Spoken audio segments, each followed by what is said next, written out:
What if the history you learned only scratched the surface of the truth?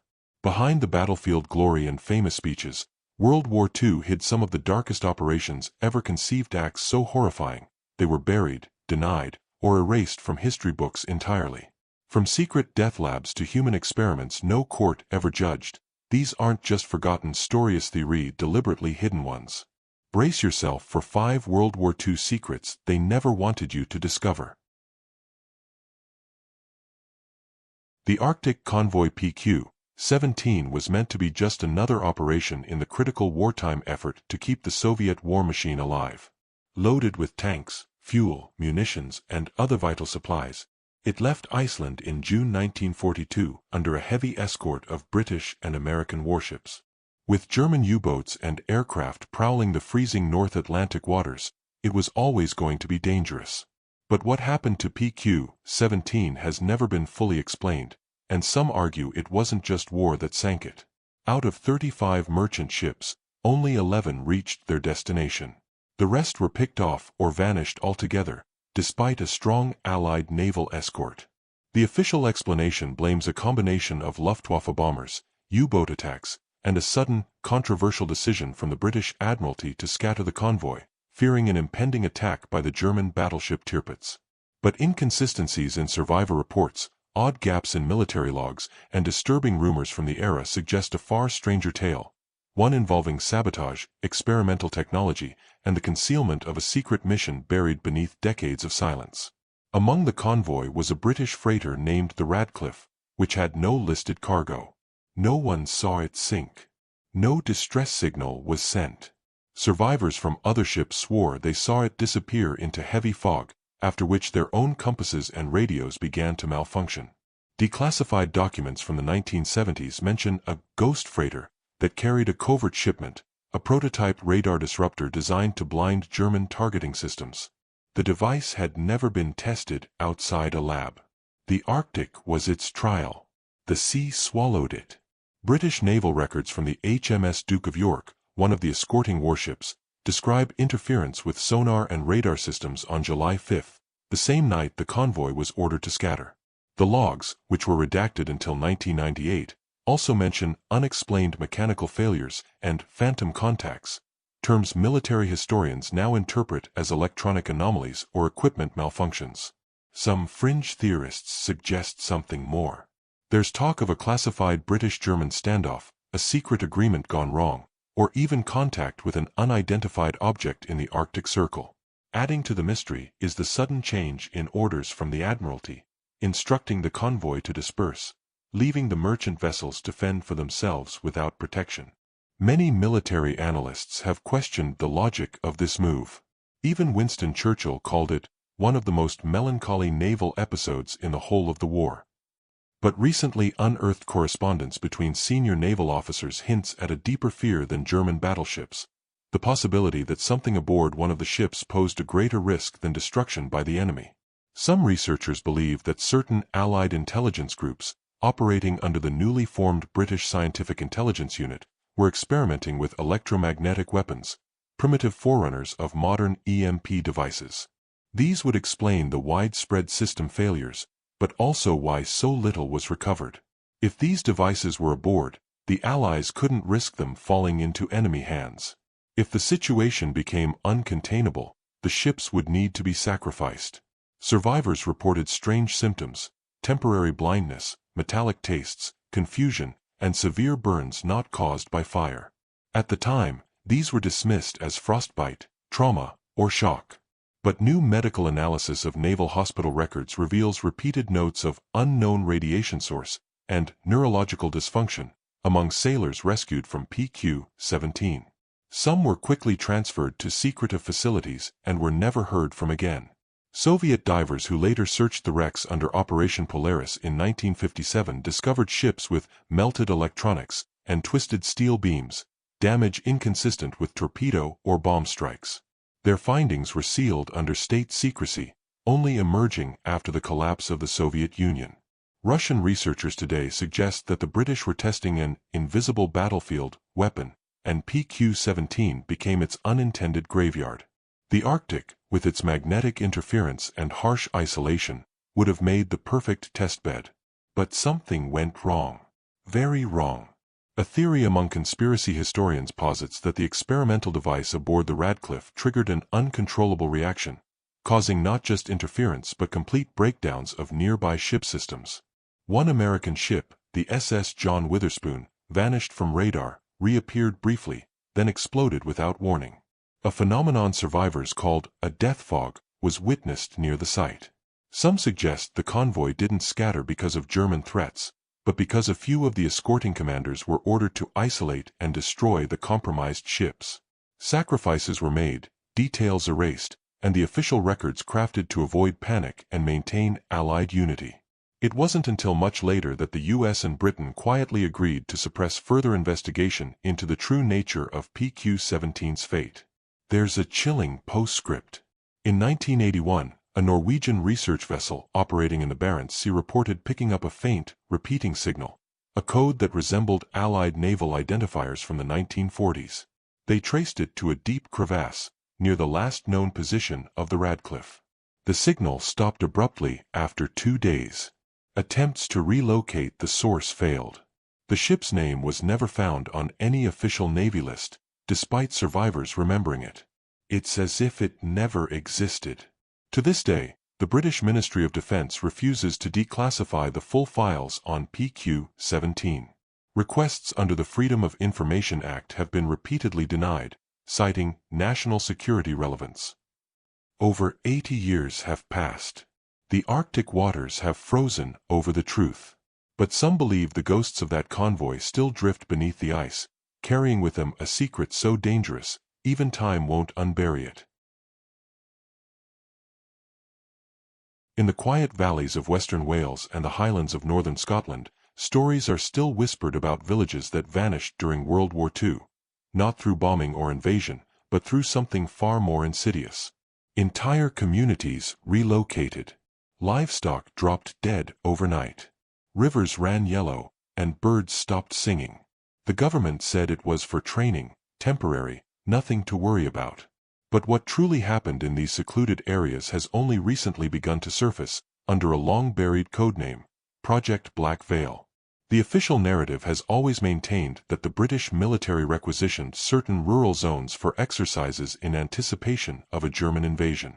Civilians were asked to leave for national security reasons. Many did so reluctantly, believing they'd return after the war. Most never did. What they didn't know was that their villages were selected not because of strategic geography, but because of their isolation and expendability. In 1941, Britain was desperate to get ahead of potential chemical warfare. Intelligence reports indicated Germany had been experimenting with new nerve agents. Churchill, fearful that Britain lagged behind, authorized secret research into chemical and biological weapons. The Ministry of Supply was instructed to establish test sites away from prying eyes. Project Black Veil was born. These zones became live testing grounds for agents like mustard gas, phosgene, and something newer, VX-like compounds developed in underground facilities in Wiltshire. They tested dispersal mechanisms, potency in varying climates, and longevity in soil and water. But the most disturbing aspect was that these tests were not always conducted in controlled lab environments. They were field-tested, sometimes with unwitting civilian exposure.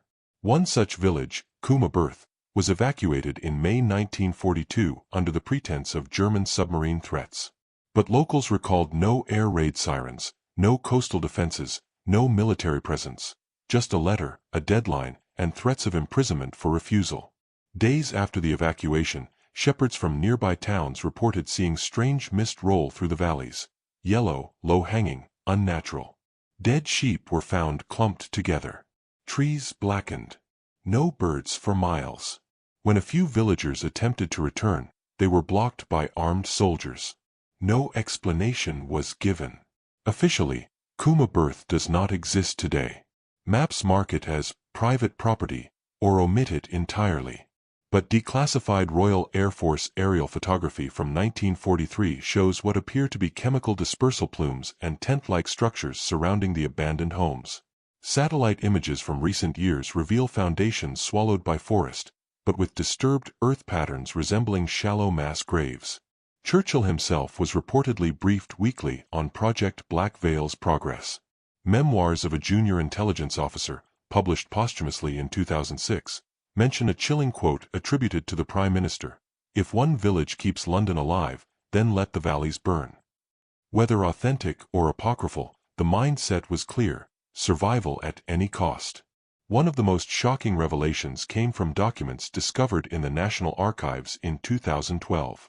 Among coded communications between military researchers was a file labeled Subject 23, Live Trial.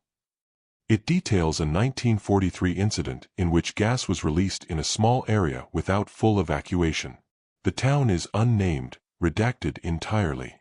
The report speaks clinically of observed biological stress, neurological failure in 60% of subjects, and permanent contamination of well water.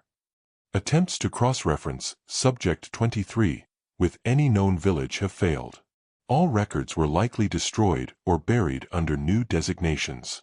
Medical records from hospitals in Swansea and Inverness show sudden spikes in respiratory illness, skin burns, and neurological complaints during 1942 to 1944.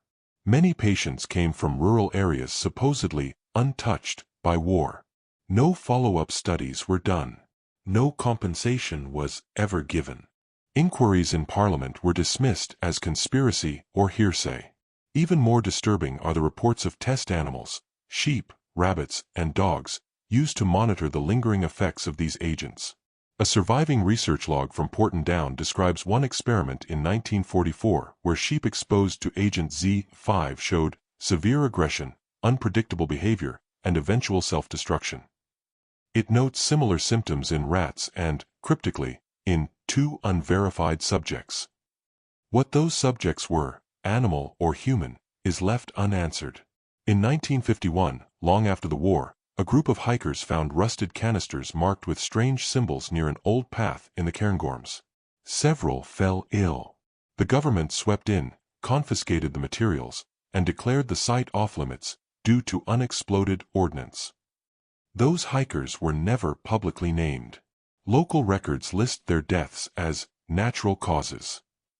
The British government has never acknowledged Project Black Veil by name. Requests for files under the Freedom of Information Act are denied or returned with blank pages. The Ministry of Defence insists all chemical testing was done with safety protocols in place and without civilian harm. Yet, in quiet corners of Wales and Scotland, the soil tells a different story. Modern environmental surveys have detected unusual chemical markers in water tables and plant life around these former evacuation zones. Genetic mutations in wildlife populations persist. Cancer clusters have been observed in nearby villages, always dismissed as coincidence. But patterns emerge. The line between classified necessity and human sacrifice grows thin. Some families still seek answers. Descendants of those forced to leave Cooma Birth and other ghost villages want recognition, reparations, or at least the truth. A few former military personnel, now elderly and terminally ill, have begun to speak.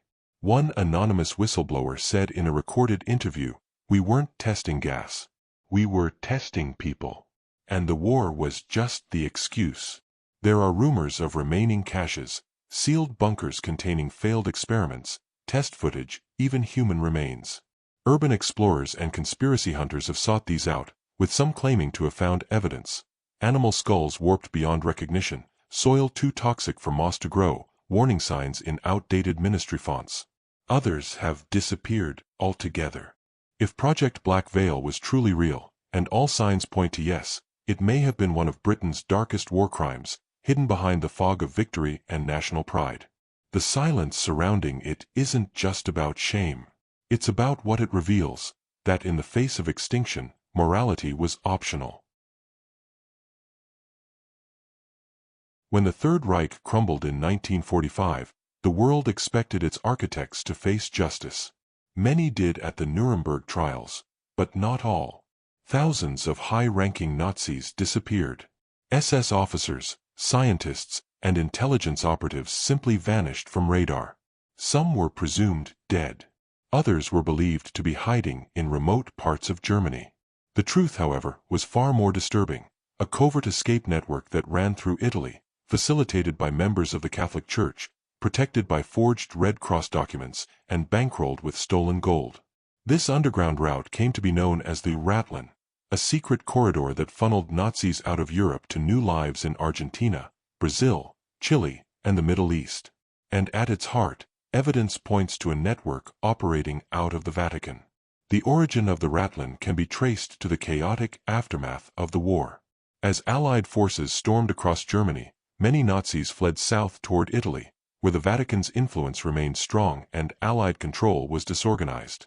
In the confusion, Red Cross offices began issuing thousands of temporary travel documents, many based on false identities. Among the names, Adolf Eichmann, the mastermind of the Holocaust, Joseph Mengele, the angel of death from Auschwitz, and Klaus Barbie, the butcher of Lyon. But these men didn't simply forge papers and sneak away on their own.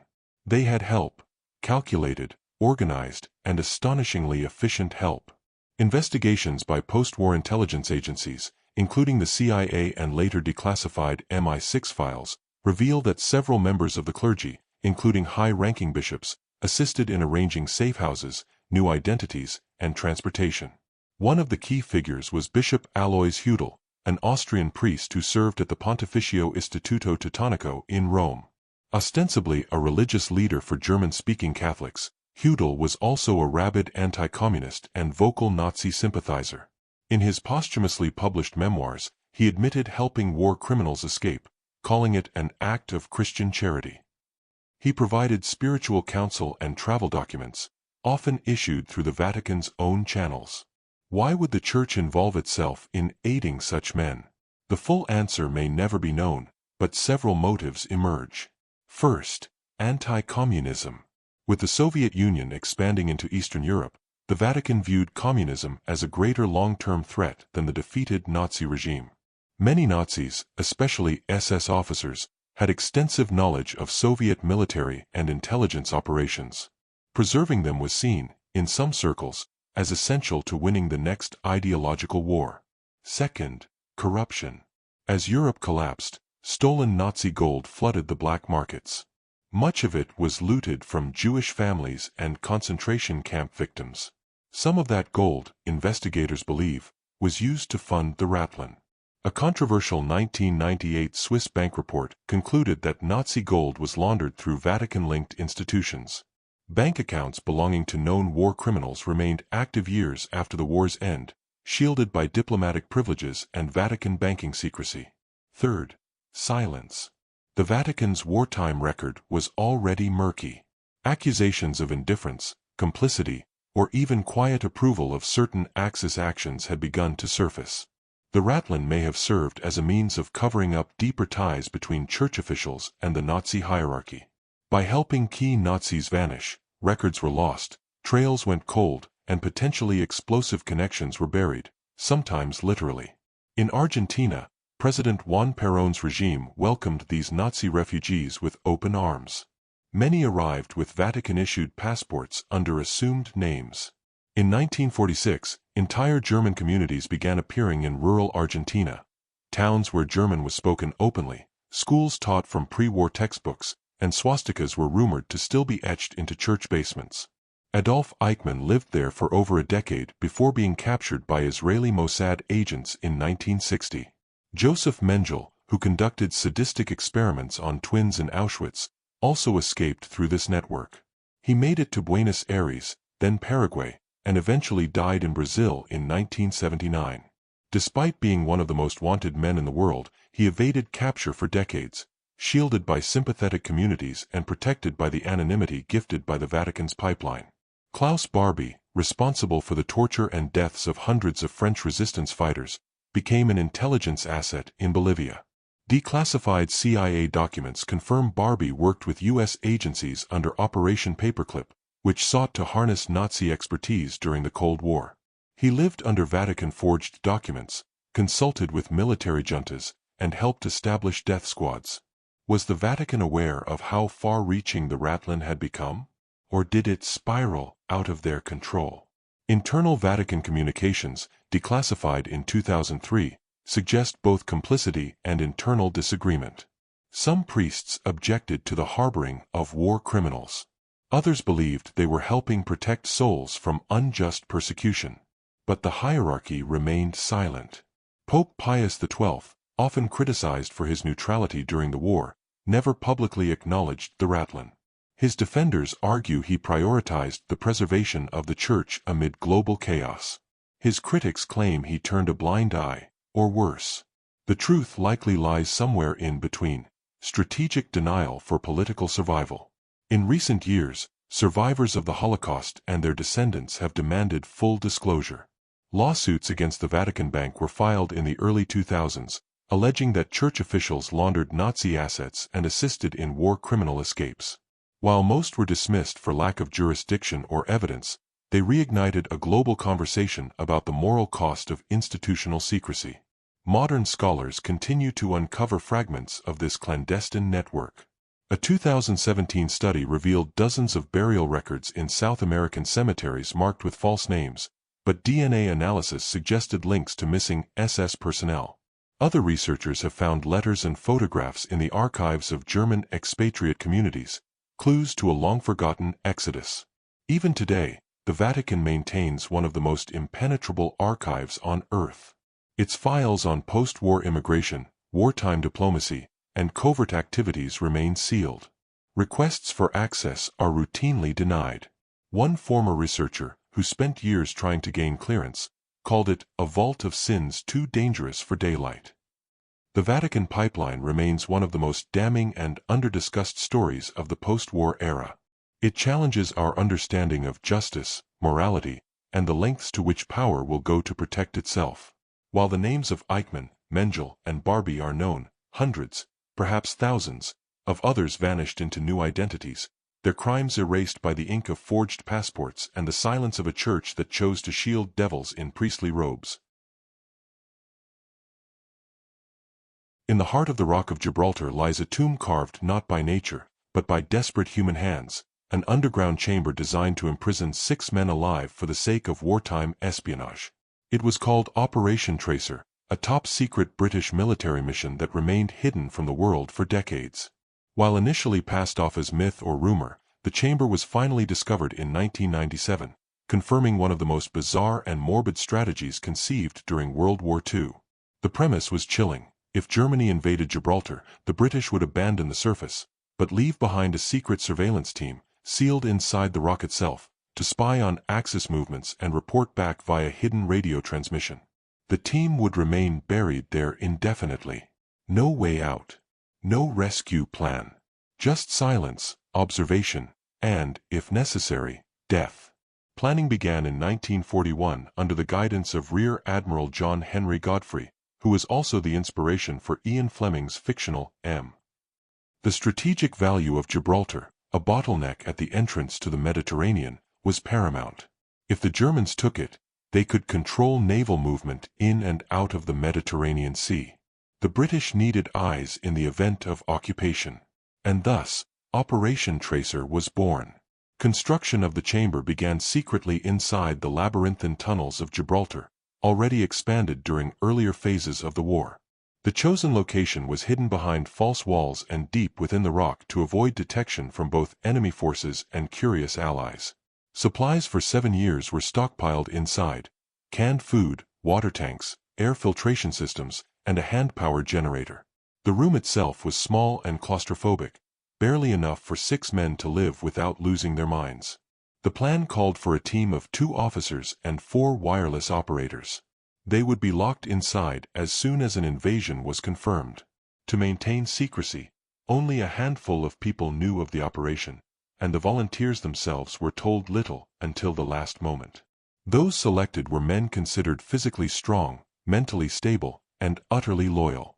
They were briefed, prepared, and told they might never be rescued. One of them was Dr. Bruce Cooper, a young medical officer who was approached in 1942.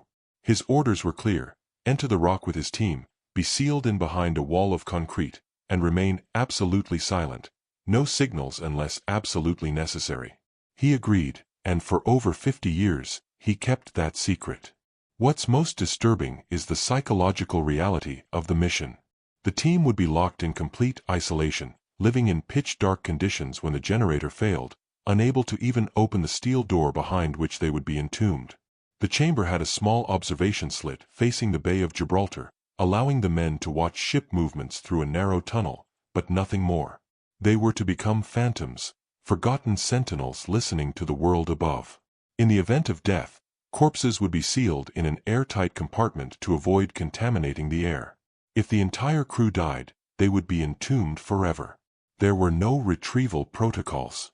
The tunnel would be collapsed. The war would move on. But the invasion never came. Germany's plans to seize Gibraltar, codenamed Operation Felix, were shelved, partially due to Spain's reluctance to fully join the Axis and the shifting tides of the war. Operation Tracer was quietly deactivated. The team was dismissed, their files sealed, their existence denied. For decades, the chamber was forgotten. It wasn't until a group of explorers stumbled across a suspiciously narrow tunnel in 1997 that the truth emerged. Behind a sealed wall in the Rock of Gibraltar, they found a small room containing rotting medical supplies, rusted bed frames, and the remnants of a crank radio system.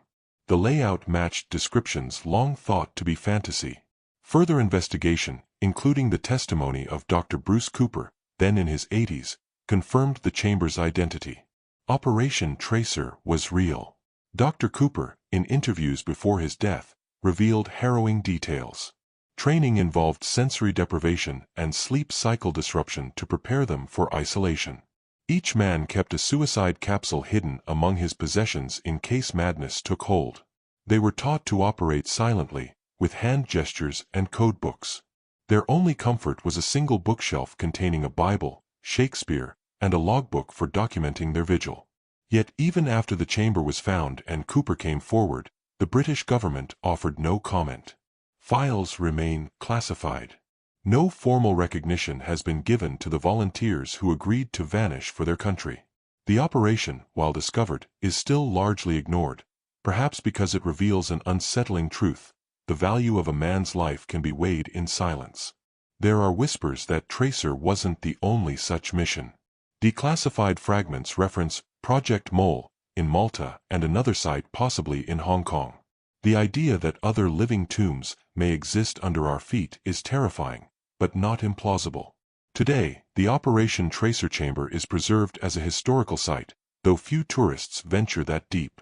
Those who do describe an overwhelming silence, a sense of suffocation, and the eerie feeling that someone is still watching. The air remains dry, heavy with dust and memory.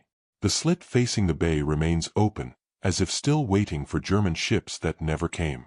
More than a military tactic, Operation Tracer is a psychological monument to wartime desperation. It forced men to become ghosts in their own lifetimes, sacrifices to the possibility of invasion. No medals, no graves, just a rock, a room, and a mission built on the assumption that they would never walk out.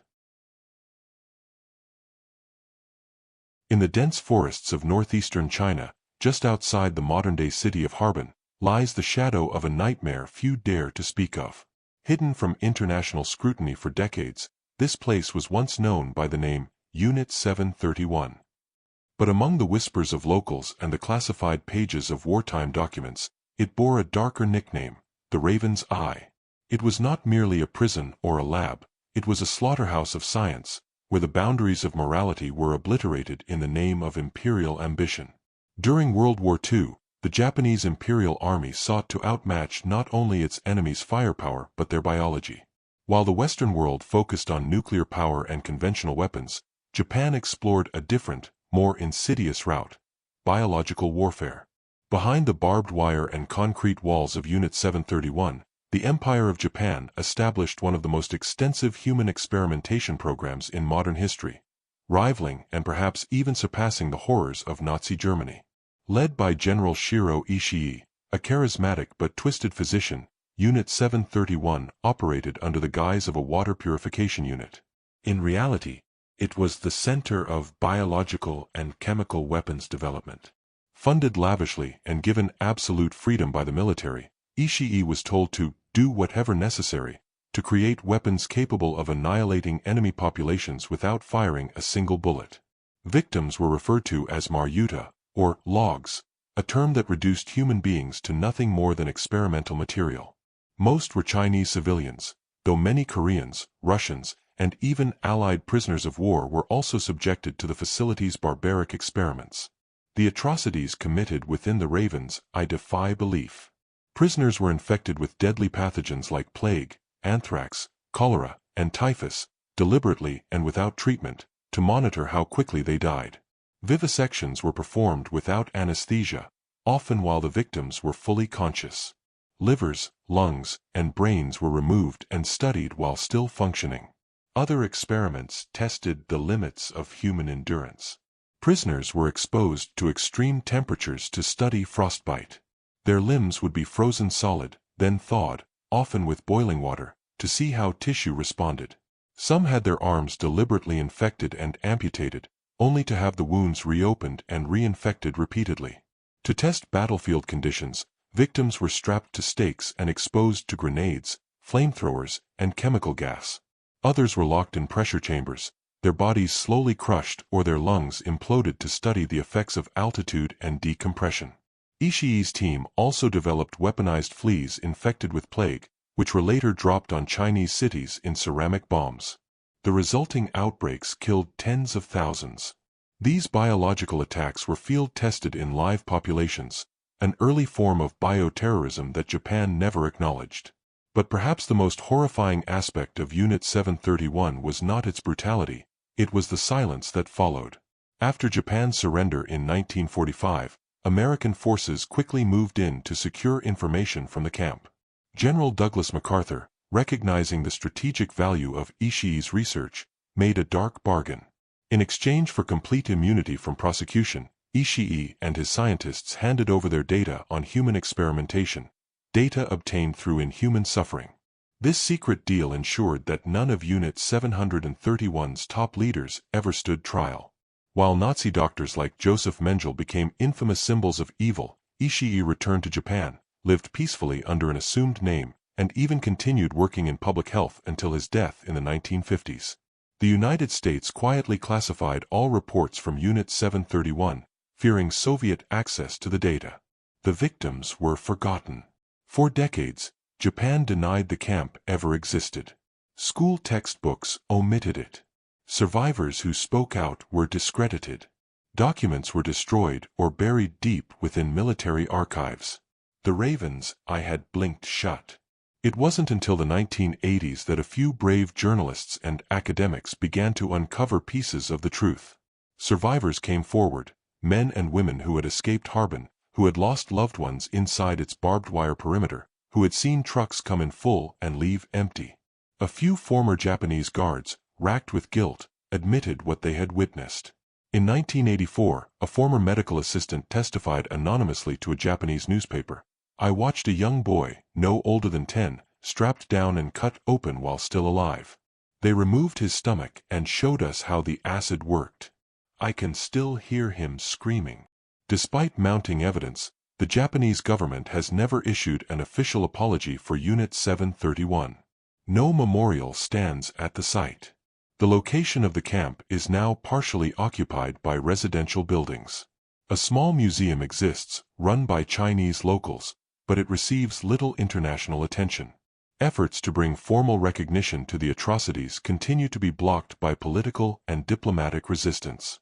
Japan remains an important ally to the West, and revisiting these dark chapters threatens fragile post-war narratives. But for the victims, and for history, the silence is a second death. In recent years, digital archivists and historians have unearthed new photographs, documents, and testimonies. Genetic traces of the diseases unleashed by Unit 731 have been found in soil samples near the site. Some researchers believe descendants of the victims still carry trauma-induced genetic mutations, an inherited legacy of pain. The WWII reminds us of a fundamental truth, that science, unmoored from ethics, becomes a weapon. And when war justifies anything, it consumes everything. Children became test subjects. Doctors became executioners. Nations became conspirators. And worst of all, the world moved on. Every case adds a new layer of mystery, leaving more questions than answers. Which one lingers in your mind, and what's your take on what really happened?